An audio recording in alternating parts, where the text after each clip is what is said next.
ಮಂಥರೆ, ನನ್ನನ್ನು ಇಲ್ಲಿಗೇಕೆ ಕರೆತಂದೆ? ರಾಣಿ, ಯಾವುದೇ ಕಾರಣಕ್ಕೂ ಭರತನನ್ನು ವಿಶ್ವಾಮಿತ್ರರ ಜೊತೆ ಕಳಿಸಿಕೊಡಲು ಒಪ್ಪಿಕೊಳ್ಳಬೇಡಿ. ಏಕೆ ಒಪ್ಪಿಕೊಳ್ಳಬಾರದು? ರಾಣಿ, ರಾಮಚಂದ್ರನನ್ನು ಕಳಿಸಿಕೊಡಲು ಸ್ವತಃ ವಿಶ್ವಾಮಿತ್ರರೇ ಕೇಳಿದ್ದಾರೆ. ಇನ್ನು ಸುಮಿತ್ರೆಗೆ ಲಕ್ಷ್ಮಣ, ಶತ್ರುಘ್ನ ಇಬ್ಬರು ಮಕ್ಕಳು. ಅವರಲ್ಲಿ ಒಬ್ಬನು ವಿಶ್ವಾಮಿತ್ರರ ಜೊತೆ ಹೋಗುತ್ತಿದ್ದಾನೆ. ನಿಮಗೆ ಭರತ ಒಬ್ಬನೇ ಮಗ. ಒಬ್ಬನೇ ಮಗನನ್ನು ಇಷ್ಟು ಚಿಕ್ಕ ವಯಸ್ಸಿನಲ್ಲಿ ರಾಕ್ಷಸರ ಜೊತೆ ಹೋರಾಡಲು ಕಳಿಸುವುದು ಅಗತ್ಯವೂ ಅಲ್ಲ, ವಿವೇಕವೂ ಅಲ್ಲ. ಸರಿ, ನಾನು ಭರತನನ್ನು ಕಳುಹಿಸಿಕೊಡುವುದಿಲ್ಲ. ಜಯ ಜಯ ಲಂಕ ವಿರಾಜಿತ, ಸುರನರ ಯಕ್ಷ ಕಿನ್ನರ ಕಿಂಪುರುಷ ಸಂಸೇವಿತ, ಅಸಮಬಲ ವೀರ, ಜಯ ಜಯ ಮಂಡೋದರಿ ವಲ್ಲಭ, ಲಂಕಾಧೀಶ್ವರ, ಬಹುಪರಾಗ್ ಬಹುಪರಾಗ್ ಬಹುಪರಾಗ್. ಲಂಕಾಧೀಶ್ವರನಿಗೆ ಈ ಮಾರೀಚನ ಪ್ರಣಾಮಗಳು. ಲಂಕಾಧೀಶ್ವರನಿಗೆ ಮಾರೀಚನ ಸಖ ಸುಬಾಹುವಿನ ಅನಂತ ವಂದನೆಗಳು. ಮಾರೀಚ, ಸುಬಾಹು, ನಿಮ್ಮ ಆಗಮನದಿಂದ ನನಗೆ ಅತೀವ ಸಂತಸವಾಗಿದೆ. ಹಾಗೆಯೇ ನಿಮ್ಮ ವಿಷಯಗಳನ್ನು, ನಿಮ್ಮ ಮಾತುಗಳನ್ನು ಕೇಳಿ ಮತ್ತೆ ಆನಂದ ಪಡುವ ಬಯಕೆ ಉಂಟಾಗುತ್ತಿದೆ. ಲಂಕಾಧೀಶ್ವರ, ಆ ಮಹರ್ಷಿ ವಿಶ್ವಾಮಿತ್ರರು ಮಾಡನುವಾಗಿದ್ದ ಆ ಯಜ್ಞವನ್ನ ನಾವು ನಾಶ ಮಾಡಿದ್ದೇವೆ. ಯಜ್ಞಕುಂಡವನ್ನು ರಕ್ತಾಭಿಷೇಕದಿಂದ ಅಪವಿತ್ರಗೊಳಿಸಿದೆವು. ಕೊನೆಗೆ ವಿಶ್ವಾಮಿತ್ರರು ನಮ್ಮನ್ನು ಶಿಕ್ಷಿಸುವಷ್ಟು ಕೋಪವನ್ನೂ ಪ್ರದರ್ಶಿಸದೆ ಯಜ್ಞ ರಕ್ಷಣೆಗೆ ಯಾರನ್ನಾದರೂ ಕರೆತರುತ್ತೇನೆ ಎಂದು ಅಯೋಧ್ಯೆ ದಿಕ್ಕಿಗೆ ಹೋದರು. ಭಲೆ ಮಾರೀಚ, ಭಲೆ ಸುಬಾಹು, ನೀವು ವಿಶ್ವಾಮಿತ್ರನ ಯಜ್ಞವನ್ನು ನಾಶಪಡಿಸಿದರೂ ಆ ಮುನಿಯು ನಿಮಗೆ ಶಪಿಸಲಿಲ್ಲವೆಂದರೆ ನಿಮಗೆ ಬೆಂಬಲವಾಗಿರುವ ನನ್ನ ಭಯ ಆ ಕೌಶಿಕ ಮುನಿಯನ್ನು ಕಾಡಿರಬೇಕು. ಇದನ್ನು ನೋಡಿಯಾದರೂ ಸಾಧಾರಣ ಋಷಿಗಳು ದೇವತೆಗಳ ಪ್ರೀತಿಗಾಗಿ ಮಾಡುವ ಯಜ್ಞವನ್ನು ನಿಲ್ಲಿಸಲಿ. ಲೋಕಗಳೆಲ್ಲ ಕಾರ್ಯಗಳನ್ನು ನಡೆಸಲು ಸಕಲ ಜೀವರಾಶಿಗಳಿಗೆ ಭಗವಂತನ ಅನುಗ್ರಹ ಪಡೆದು ಸದ್ಗತಿಗಳ ಕಾಣಲು ಯಜ್ಞಗಳ ಮೂಲಕ ದೇವತೆಯರನ್ನು ವರಿಸಲು ಆ ಧರ್ಮಯಾಗವನ್ನು ನಿಲ್ಲಬೇಕು ಎನ್ನುವುದಾಗಲಿ, ಅದನ್ನು ನಿಲ್ಲಿಸಬೇಕು ಎನ್ನುವುದಕ್ಕೆ ನೀನು ಕಾರಣವಾಗುವುದಾಗಲಿ ಶ್ರೇಯಸ್ಕರವೆಂದು ನಾನು ಭಾವಿಸುವುದಿಲ್ಲ. ವಿಭೀಷಣ, ನಾನು ನಿನ್ನ ಅಗ್ರಜ. ನಿನ್ನ ಅಣ್ಣನ ಅಭಿಲಾಷೆಗಳಲ್ಲಿ ಅಪಚಾರವನ್ನು ಹುಡುಕಿ ಅಬದ್ಧವನ್ನು ಮಾತನಾಡುವ ಈ ನಿನ್ನ ಕೆಟ್ಟ ಪ್ರವೃತ್ತಿಯನ್ನು ಮುಂದುವರೆಸಬೇಡ. ಹೌದು, ಅಣ್ಣ ಹೇಳುವುದು ಸರಿ. ವಿಭೀಷಣ, ನೀನು ಅಣ್ಣನ ನಡೆನುಡಿಯನ್ನು ಬೆಂಬಲಿಸಬೇಕು. ಅದು ಸಾಧ್ಯವಾಗದಿದ್ದರೆ ಅದು ತಪ್ಪು ಎಂದು ಹೇಳುವ ನಿನ್ನ ಅಧಿಕ ಪ್ರಸಂಗಿತನವನ್ನು ಬಿಡಬೇಕು.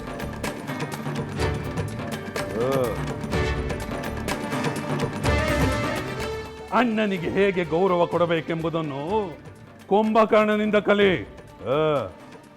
ಅಣ್ಣನೆಂಬ ನಿಜವಾದ ಗೌರವ ಇರುವುದರಿಂದಲೇ ಅಣ್ಣನಿಂದ ಅನರ್ಥ ಯಾವುದೂ ಆಗಬಾರದೆಂದು ಎಚ್ಚರಿಕೆಯ ಮಾತುಗಳನ್ನು ಹೇಳುತ್ತಿರುವೆ.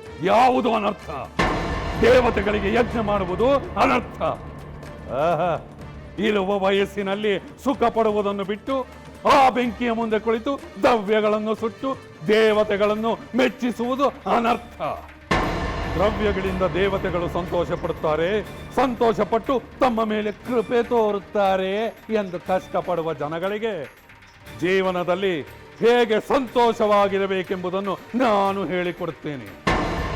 ಕಲೈ ವಿಭೀಷಣ, ಕೇಳಿಲ್ಲಿ. ಸತ್ತ ಮೇಲೆ ಸುಖ ಸಿಗುವುದು ಎಂದು ಈಗ ಕಷ್ಟಪಡುವುದು ತಪ್ಪು. ಯಜ್ಞಗಳು ನಿಲ್ಲಲಿ. ಮಾರೀಚ, ಸುಬಾಹು, ನನ್ನ ಆಜ್ಞೆಯನ್ನು ಪಾಲಿಸಿರಿ. ಆ ವಿಶ್ವಾಮಿತ್ರ ಯಾರನ್ನಾದರೂ ಕರೆತರಲಿ, ನೀವು ಮಾತ್ರ ಯಜ್ಞವನ್ನು ನಾಶ ಮಾಡಲೇಬೇಕು. ಆಗಲಿ ಪ್ರಭು, ತಾವು ಹೇಳಿದಂತೆಯೇ ಮಾಡುತ್ತೇವೆ. ಯಾರ ಬೆಂಬಲವೇ ಆ ವಿಶ್ವಾಮಿತ್ರನಿಗಿದ್ದರೂ ಆ ಯಜ್ಞವನ್ನು ತಡೆಯುತ್ತೇವೆ.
ಬ್ರಹ್ಮರ್ಷಿ ನಮೋ ನಮಃ.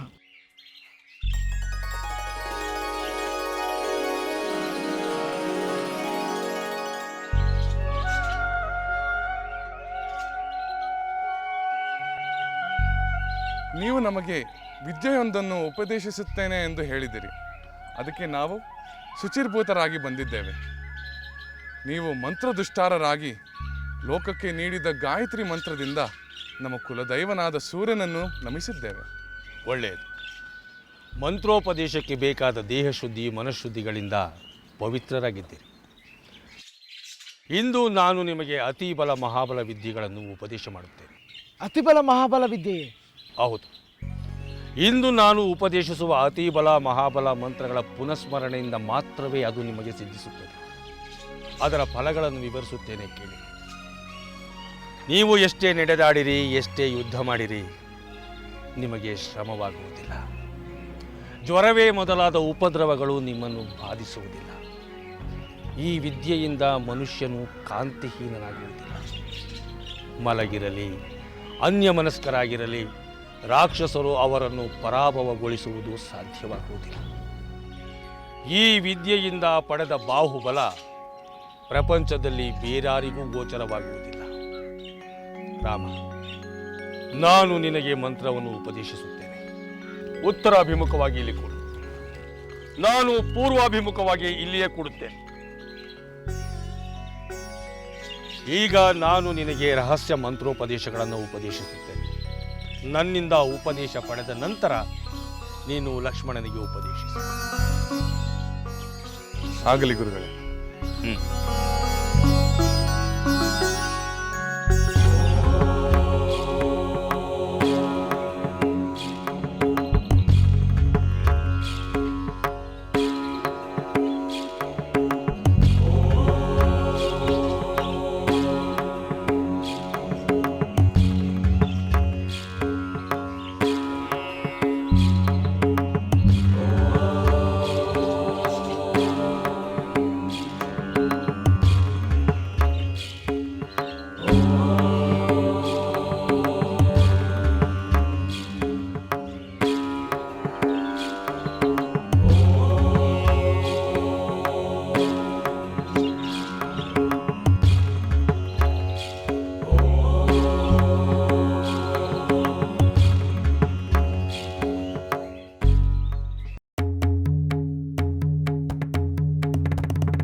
ಸಹೋದರಿ, ಎಷ್ಟು ಚೆನ್ನಾಗಿ ಹೂಮಾಲೆಯನ್ನು ಕಟ್ಟುತ್ತಿರುವೆ.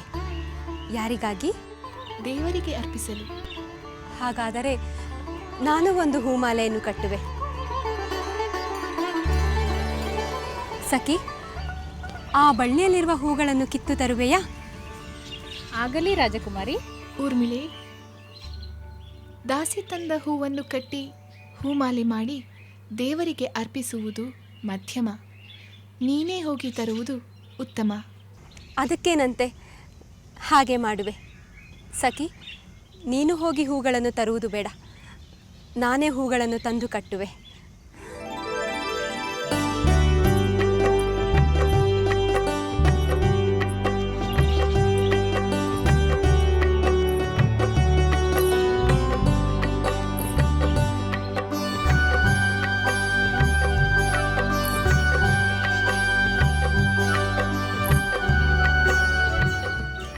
ಸಹೋದರಿ, ಈ ಹೂಗಳು ಎತ್ತರದಲ್ಲಿವೆ, ಕೈಗೆಟುಕುತ್ತಿಲ್ಲ. ಯೋಚಿಸಬೇಡ ಊರ್ಮಿಳೆ, ಇನ್ನೊಂದೆರಡು ಕ್ಷಣದಲ್ಲಿ ಆ ಹೂವೆಲ್ಲ ಬೀಳುವಂತೆ ಮಾಡುವೆ.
ಸಹೋದರಿ, ಇದೇನಿದು?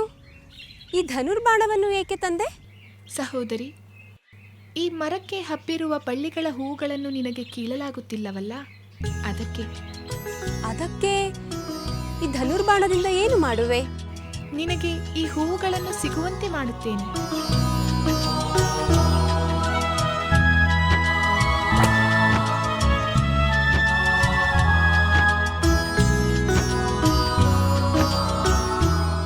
ಸಹೋದರಿ, ನಿನ್ನ ಬಾಣ ಪ್ರಯೋಗ ಅದ್ಭುತ.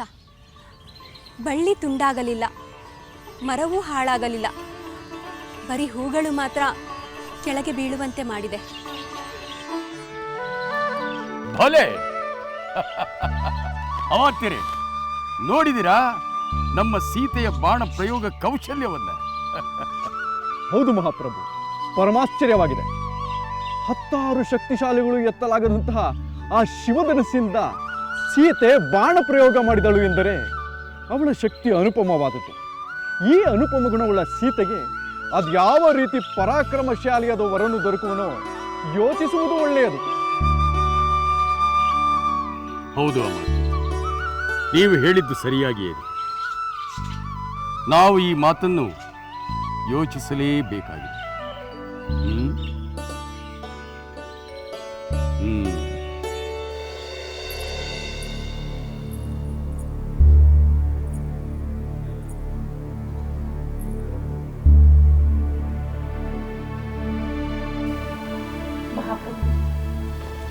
ಆಗಿನಿಂದಲೂ ಏನನ್ನು ಯೋಚಿಸುತ್ತಿರುವಿರಿ? ದೇವಿ, ಇಂದು ನಾನು ಪರಮ ಅದ್ಭುತವೂ ಆಶ್ಚರ್ಯವೂ ಆದಂಥ ದೃಶ್ಯವನ್ನು ಕಂಡೆ. ಅದನ್ನೇ ಯೋಚಿಸುತ್ತಾ ಕುಳಿತು. ಹೌದೇ? ಅದೇನೆಂದು ನನಗೂ ಹೇಳುತ್ತೀರಾ? ಹೇಳಲೇಬೇಕು. ಇಂದು ನಮ್ಮ ರಾಜೋದ್ಯಾನದಲ್ಲಿ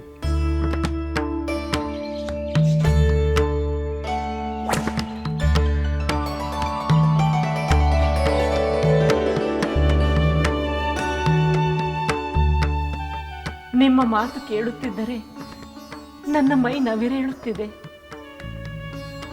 ನಮ್ಮ ಸುಮ ಕೋಮಲ ಸೀತೆ ಆ ಮಹಾಶಿವಧನಸ್ಸನ್ನು ಎತ್ತುಕೊಂಡು ರಾಜ್ಯೋದ್ಯಾನಕ್ಕೆ ಒಯ್ಯುವುದು ಎಂದರೇನು? ಅಲ್ಲಿ ಬಾಣ ಪ್ರಯೋಗ ಮಾಡಿ ಹೂಗಳನ್ನು ಬೀಳಿಸುವುದು ಎಂದರೇನು? ನನಗೆ ನಂಬಲೇ ಸಾಧ್ಯವಾಗುತ್ತಿಲ್ಲ. ಆದರೆ ರಾಣಿ, ಇದು ನಾನು ಕಣ್ಣಾರೆ ಕಂಡ ಸತ್ಯ. ಇದನ್ನು ನಂಬಲೇಬೇಕು. ನಮ್ಮ ಸೀತೆಯು ಸಾಮಾನ್ಯ ಹೆಣ್ಣಲ್ಲ ಎಂಬುದು ನಮಗೆ ಗೊತ್ತಿರುವ ವಿಚಾರ. ಆದರೆ ನನ್ನ ಯೋಚನೆ ಇಷ್ಟೇ, ಇಂತಹ ಅಸಾಮಾನ್ಯಳಾದ ಸೀತೆಯನ್ನು ವರಿಸುವ ಪುರುಷ ಕೂಡ ಅಸಾಮಾನ್ಯ ಸಾಹಸಿಯೇ ಆಗಿರಬೇಕಲ್ಲವೇ? ಅಂತಹವನನ್ನು ಎಲ್ಲಿ ಹುಡುಕುವುದು, ಹೇಗೆ ಹುಡುಕುವುದು? ಅಂತಹ ಅಪ್ರತಿಮ ಪರಾಕ್ರಮಶಾಲಿ ಈ ಭೂಮಂಡಲದಲ್ಲಿ ಎಲ್ಲಿರುವುದು?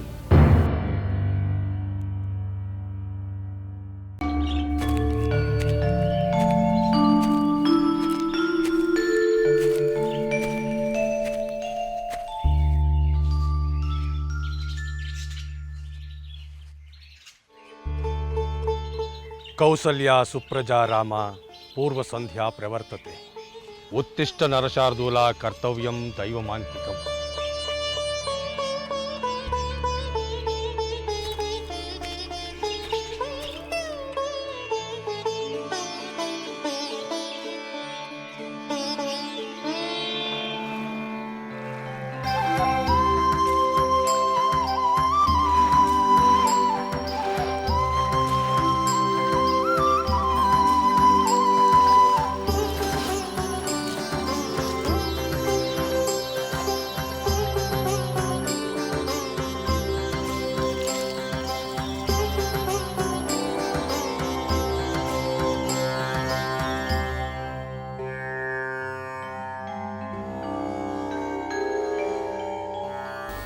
ಓಂ ಭೂರ್ಭುವಸ್ವಃ ತತ್ಸವಿತುರ್ವರೆಣ್ಯಂ ಭರ್ಗೋ ದೇವಸ್ಯ ಧೀಮಹಿ ಧಿಯೋ ಯೋ ನಃ ಪ್ರಚೋದಯಾತ್.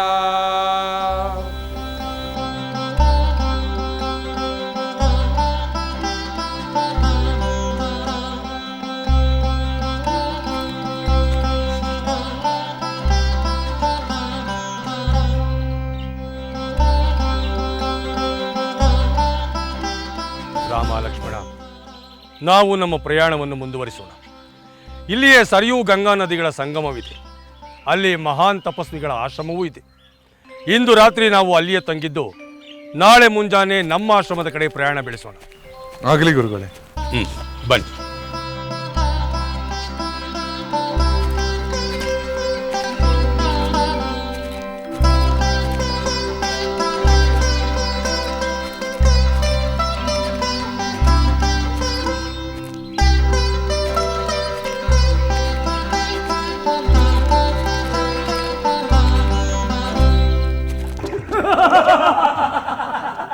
ಸುಬಾಹು, ವಿಶ್ವಾಮಿತ್ರರು ತಮ್ಮ ಯಜ್ಞ ರಕ್ಷಣೆಗೆ ಈ ಬಾಲಕರನ್ನು ಕರೆದುಕೊಂಡು ಹೋಗುತ್ತಿದ್ದಾರೆ. ರಾಮನಂತೆ ಲಕ್ಷ್ಮಣನಂತೆ ಈ ಬಾಲಕರು ರಕ್ಷಣೆ ಮಾಡುವವರು. ಅಗ್ರಜ, ಈ ವಿಚಾರವನ್ನು ಈಗಲೇ ಪ್ರಭುವಿಗೆ ತಿಳಿಸೋಣ.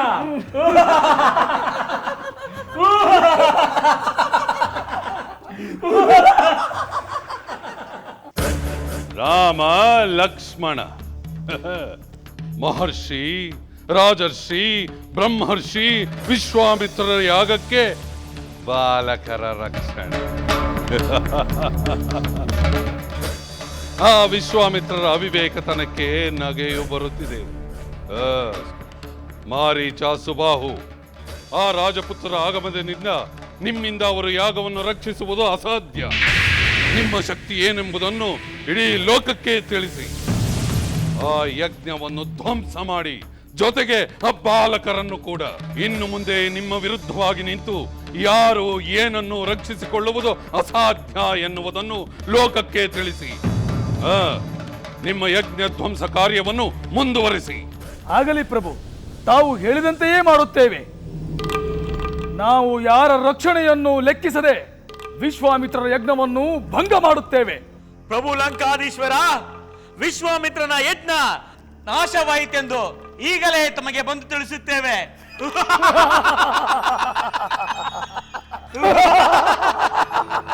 ಎಲ್ಲ ಯಜ್ಞಗಳು ನಾಶವಾಗಲಿ. ಈ ರಾವಣನ ಬಲ ಏನೆಂಬುದನ್ನು 3 ಲೋಕಕ್ಕೂ ತಿಳಿಸಿ.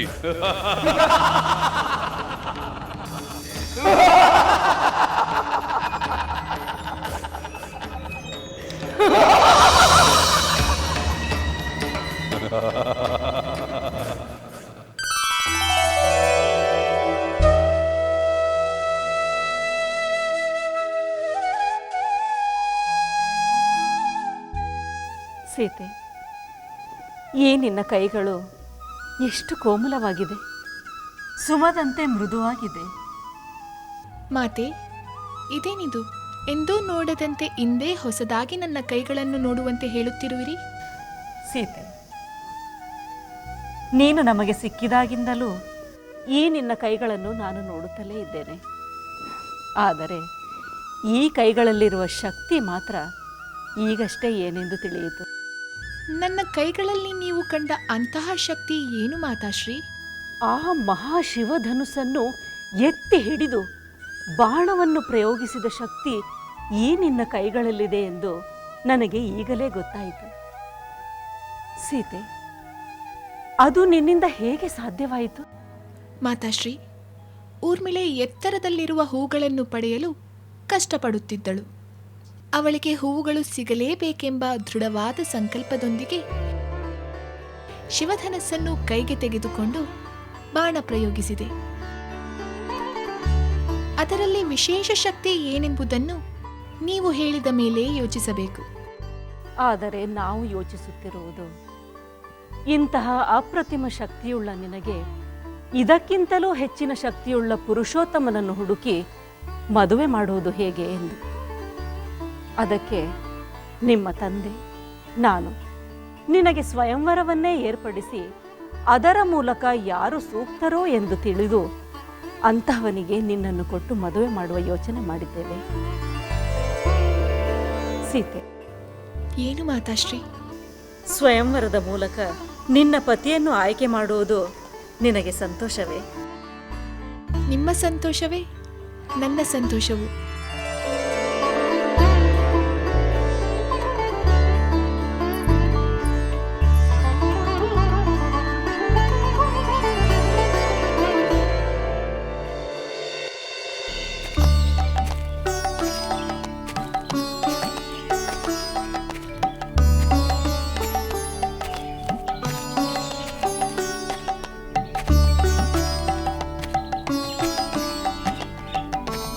ಸಹೋದರ, ಅಲ್ಲಿ ನೋಡು, ಅಲ್ಲಿ ಯಾವುದೋ ಪುರಾತನ ಆಶ್ರಮವಿದ್ದಂತೆ ಕಾಣುತ್ತಿದೆ. ಆದರೆ ಅಲ್ಲಿ ಯಾರೂ ವಾಸಿಸುತ್ತಿರುವಂತೆ ನನಗೆ ಕಾಣುತ್ತಿಲ್ಲ.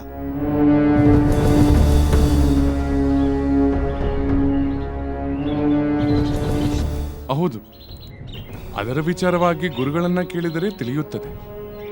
ಗುರುಗಳೇ, ಅಲ್ಲಿ ಯಾರ್ದೋ ಪುಣ್ಯಾಶ್ರಮವಿದ್ದಂತಿದೆ, ಆದರೆ ಏಕೋ ನಿರ್ಜನವಾಗಿದೆ.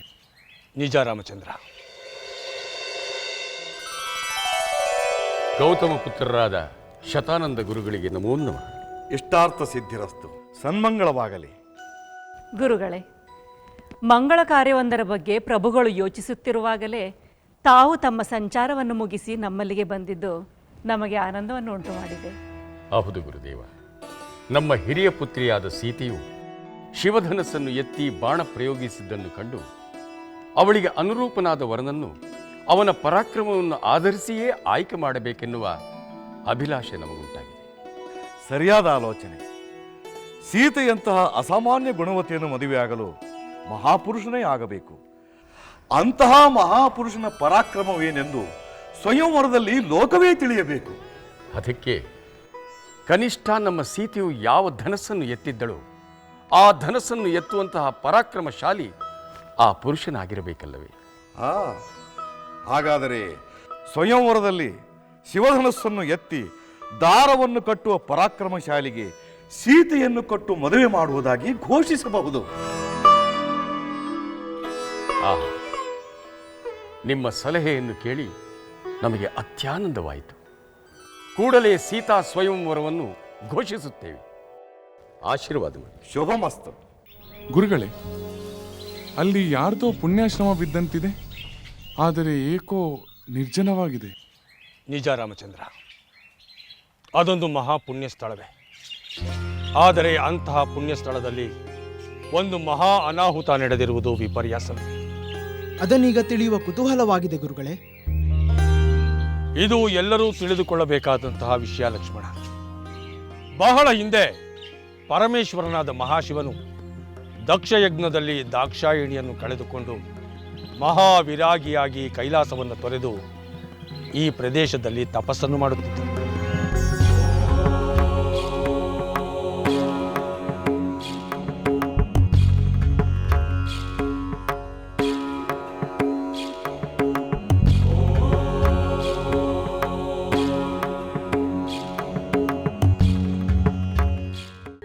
ಪರಶಿವನ ದೀರ್ಘ ತಪಸ್ಸಿನಿಂದ ಸೃಷ್ಟಿಯ ಸ್ಥಿತಿ ಲಯ ಚಕ್ರಗಳು ಅಲ್ಲೋಲ ಕಲ್ಲೋಲವಾಗುವ ಹಂತಕ್ಕೆ ಬಂದಾಗ ದೇವತೆಗಳೆಲ್ಲ ಬ್ರಹ್ಮ ವಿಷ್ಣುವಿನ ಮೊರೆ ಹೊಕ್ಕರು. ಲೋಕ ಕಲ್ಯಾಣಕ್ಕಾಗಿ ಶಿವನನ್ನು ಮತ್ತೆ ಸಂಸಾರಿಯಾಗಿಸಬೇಕೆಂಬ ತೀರ್ಮಾನಕ್ಕೆ ಬಂದರು. ಅದೇ ಸಮಯಕ್ಕೆ ಸರಿಯಾಗಿ ಹಿಮವಂತನ ಮಗಳಾಗಿ ಜನಿಸಿದ ಪಾರ್ವತಿ ಶಿವನನ್ನೇ ಪತಿಯಾಗಿ ಸ್ವೀಕರಿಸಬೇಕೆಂಬ ಮಹಾ ದೃಢ ಸಂಕಲ್ಪದಿಂದ ಶಿವನ ಧ್ಯಾನದಲ್ಲಿ ನಿರತಳಾಗಿದ್ದರು. ಶಿವನು ತಪಸ್ಸಿನಿಂದ ಹೊರಬಂದು ಕಣ್ಣು ಬಿಟ್ಟು ತನ್ನನ್ನು ವರಿಸಲು ಕಾದಿರುವ ಪಾರ್ವತಿಯನ್ನು ನೋಡಿದರೆ ಪರಶಿವನು ಸಂಸಾರಿಯಾಗಬಹುದು. ಆದರೆ ಶಿವ ಕಣ್ಣು ಬಿಟ್ಟು ಪಾರ್ವತಿಯನ್ನು ನೋಡಬೇಕಾದರೆ ಅದಕ್ಕೆ ಮನ್ಮಥನ ನೆರವು ಬೇಕೆಂಬ ತೀರ್ಮಾನಕ್ಕೆ ಬಂದು ಶಿವನ ತಪೋಭಂಗಕ್ಕೆ ಮನ್ಮಥನನ್ನು ನೇಮಿಸಿದರು. ತಪೋಭಂಗವಾಗಿ ಶಿವನ ಕಣ್ಣುರಿಯಿಂದ ದೇಹವನ್ನೇ ಕಳೆದುಕೊಂಡ ಮನ್ಮಥ ಅನಂಗನಾದ.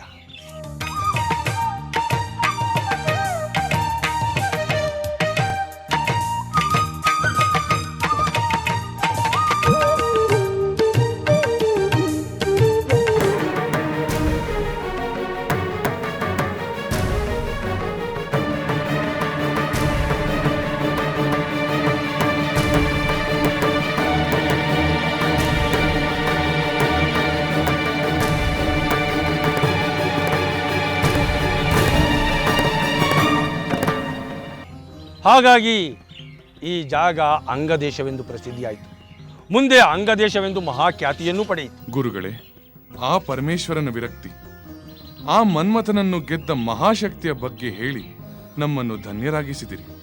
ಎಲ್ಲರೂ ಮನ್ಮಥನಿಗೆ ಸೋಲುತ್ತಾರೆ, ಆದರೆ ಮಹೇಶ ಮನ್ಮಥನನ್ನೇ ದಹಿಸಿ ಮಹೇಶ್ವರನಾದ. ಲಕ್ಷ್ಮಣ, ಅರಿಷಡ್ ವರ್ಗಗಳಿಗೆ ಕಾಮವೇ ಮೂಲ. ಯಾರು ಕಾಮವನ್ನು ಗೆಲ್ಲುತ್ತಾರೋ ಅವರು ಎಲ್ಲವನ್ನೂ ಗೆಲ್ಲುತ್ತಾರೆ. ಬನ್ನಿ.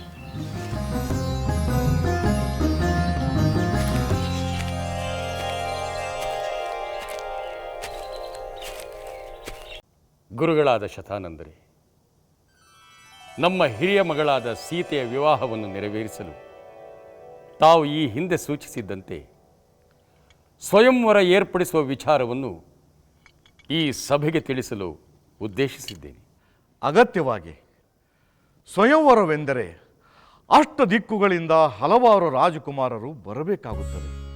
ಸ್ವಯಂವರದ ಸವಾಲನ್ನು ಸ್ವೀಕರಿಸಿ ವಧುವನ್ನು ವಿವಾಹ ಮಾಡಿಕೊಳ್ಳಬೇಕಾಗುತ್ತದೆ. ಅದಕ್ಕಾಗಿ ಹಿಮಾಲಯದಿಂದ ದಕ್ಷಿಣ ದೇಶಗಳ ಎಲ್ಲ ರಾಜಕುಮಾರರಿಗೂ ಈ ವಿಚಾರವನ್ನು ತಿಳಿಸಬೇಕಾಗುತ್ತದೆ. ಅಮಾತ್ಯರೇ ಹಾಗೂ ಸಭಾಸದರೇ, ನಮ್ಮ ಸೀತೆಯು ಸಾಮಾನ್ಯ ಸ್ತ್ರೀಯಲ್ಲವೆಂಬುದು ಆಕೆಯ ಸದ್ಗುಣಗಳಿಂದ ಎಲ್ಲರಿಗೂ ತಿಳಿದ ವಿಚಾರ. ಇತ್ತೀಚೆಗೆ ಒಂದು ಸಂದರ್ಭದಲ್ಲಿ 10 ಜನ ಬಲಿಷ್ಠರು ಅಲುಗಾಡಿಸಲು ಸಾಧ್ಯವಾಗದಂತಹ ಆ ಮಹಾಶಿವಧನಸ್ಸನ್ನು ನಮ್ಮ ಸೀತೆಯು ತನ್ನ ಕೈಯಾರ ಎತ್ತಿ ಬಾಣ ಪ್ರಯೋಗಿಸಿದ್ದನ್ನು ಕಂಡು ವಿಸ್ಮಯಗೊಂಡಿದ್ದೇವೆ. ಇಂತಹ ಪರಾಕ್ರಮವನ್ನು ಪ್ರದರ್ಶಿಸಿದ ನಮ್ಮ ಸೀತೆಯನ್ನು ವರಿಸುವ ಯಾರೇ ಆಗಿರಲಿ, ಆ ಮಹಾಶಿವಧನಸ್ಸನ್ನು ಎತ್ತುವ ಸಾಮರ್ಥ್ಯವನ್ನು ಹೊಂದಿರಲೇಬೇಕು ಎಂಬುದೇ ನಮ್ಮೆಲ್ಲರ ಅಭಿಮತ. ಆದ್ದರಿಂದ ಆ ಶಿವಧನಸ್ಸನ್ನು ಎತ್ತಿ ಹೆದೆಯೇರಿಸುವುದೇ ಪಣವಾಗಿ ನಾವು ಸೀತಾ ಸ್ವಯಂವರವನ್ನು ಏರ್ಪಡಿಸಿರುತ್ತೇವೆ. ಆ ಪರಾಕ್ರಮವನ್ನು ಪ್ರದರ್ಶಿಸುವ ಶಕ್ತಿಶಾಲಿಯೇ ನಮ್ಮ ಸೀತೆಯನ್ನು ವರಿಸಲು ಯೋಗ್ಯನಾಗಿರುತ್ತಾನೆ. ಈ ವಿಚಾರವನ್ನು ಅಷ್ಟ ದಿಕ್ಕುಗಳ ಎಲ್ಲ ರಾಜರುಗಳಿಗೂ ತಿಳಿಸುವಂತೆ ನಾವು ಆಜ್ಞಾಪಿಸುತ್ತಿದ್ದೇವೆ. ಈ ವಿಚಾರವನ್ನು ಎಲ್ಲ ರಾಜಾಸ್ಥಾನಗಳಲ್ಲೂ ತಿಳಿಸಿ.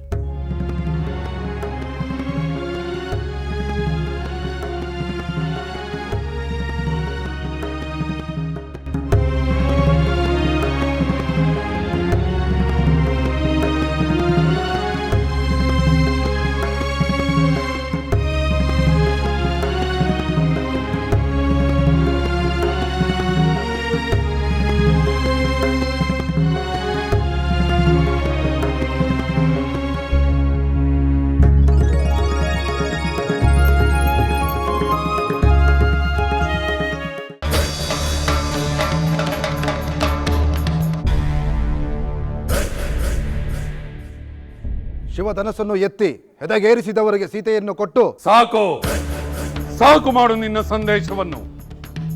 ಈ ಸಂದೇಶವನ್ನು ಮಿಥಿಲಾ ನಗರಿಯಿಂದ ಲಂಕೆಯವರೆಗೆ ಕೊಂಡು ಬಂದಿರುವೆಯಾ? ನಮಗೆ ಬಿಲ್ಲನ್ನು ಎತ್ತಿ ಹೆಣ್ಣನ್ನು ಮದುವೆಯಾಗುವ ಅಪೇಕ್ಷೆ ಇಲ್ಲ. ಇದು ಹುಡುಗಾಟದ ಸ್ವಯಂವರ. ಇದಕ್ಕೆಂದೇ ಸಣ್ಣ ಪುಟ್ಟ ರಾಜ್ಯಗಳ ದುರ್ಬಲ ರಾಜಕುಮಾರರಿದ್ದಾರೆ. ಅವರಿಗೆ ಈ ಸಂದೇಶವನ್ನು ಹೇಳುವುದನ್ನು ಬಿಟ್ಟು ಈ ಲಂಕೇಶ್ವರನ ಆಸ್ಥಾನಕ್ಕೆ ಬಂದಿರುವೆಯಲ್ಲ. ನಿನಗೆ ನನ್ನ ಪರಾಕ್ರಮದ ಅರಿವಿಲ್ಲವೆನಿಸುತ್ತದೆ. ಸರಿಯಾಗಿ ಹೇಳಿದೆ ಅಣ್ಣ. ನಿನ್ನ ಪರಾಕ್ರಮಕ್ಕೆ, ನಿನ್ನ ಒಂದು ಹೂಂಕಾರಕ್ಕೆ ಸುರಲೋಕದ ಸುರಸುಂದರಿಯರು ನಾ ಮುಂದು ತಾ ಮುಂದು ಎಂದು ಮುಂದೆ ಬರುತ್ತಿರುವಾಗ ಸಾಧಾರಣ ಒಬ್ಬ ರಾಜಕುಮಾರಿಗಾಗಿ ನೀನು ಮಿಥಿಲೆಗೆ ಹೋಗಬೇಕಾಗಿಲ್ಲ. ಇದನ್ನು ಹೇಳಲು ಬಂದ ಇವನ ಹಲ್ಲನ್ನು ಮುರಿದು ತಲೆಯನ್ನು ತರೆದು ಕಳಿಸಿಬಿಡೋಣ. ಕೂಡದು, ಖಂಡಿತ ಕೂಡದು. ದೂತನನ್ನು ಯಾವುದೇ ರೀತಿಯ ಅವಮಾನವನ್ನಾಗಲಿ ಹಿಂಸೆಯನ್ನಾಗಲಿ ಮಾಡುವುದು ರಾಜಧರ್ಮವಲ್ಲ. ಎಲ್ಲ ರಾಜ್ಯಗಳಿಗೆ ಸ್ವಯಂವರದ ಸಂದೇಶವನ್ನು ಕಳಿಸುವಂತೆ ರಾಜಾಜ್ಞೆ ಮಾಡಿದಾಗ ಅದನ್ನು ಪಾಲಿಸುವುದು ಈ ದೂತನ ಕರ್ತವ್ಯ. ಆ ಕರ್ತವ್ಯ ಮಾಡಿದವನನ್ನು ನಾವು ಗೌರವದಿಂದಲೇ ಕಳಿಸಿಕೊಡಬೇಕು. ಸರಿ ಸರಿ ವಿಭೀಷಣ, ನಿನಗೆ ಪರಾಕ್ರಮವನ್ನು ಪ್ರದರ್ಶಿಸುವುದೆಂದರೆ ಆಗದು. ನೀನಿನ್ನು ಹೊರಡಬಹುದು. ಮತ್ತೆಂದಿಗೂ ಇಂತಹ ಸಂದೇಶಗಳನ್ನು ಇಲ್ಲಿಗೆ ತರಬೇಡ. ಇವರಿಗೆ ಸಂದೇಶ ಕಳಿಸುವ ಅಪೇಕ್ಷೆ ಯಾರಿಗೂ ಇರಲಿಲ್ಲ. ಇವರ ದೂತರ ಕೈಗೆ ಸಿಕ್ಕಿ ಬಲವಂತದಿಂದ ಇಲ್ಲಿ ಬಂದೆ. ಸತ್ಯ ಬದುಕಿದೆ. ಹೊರಡು.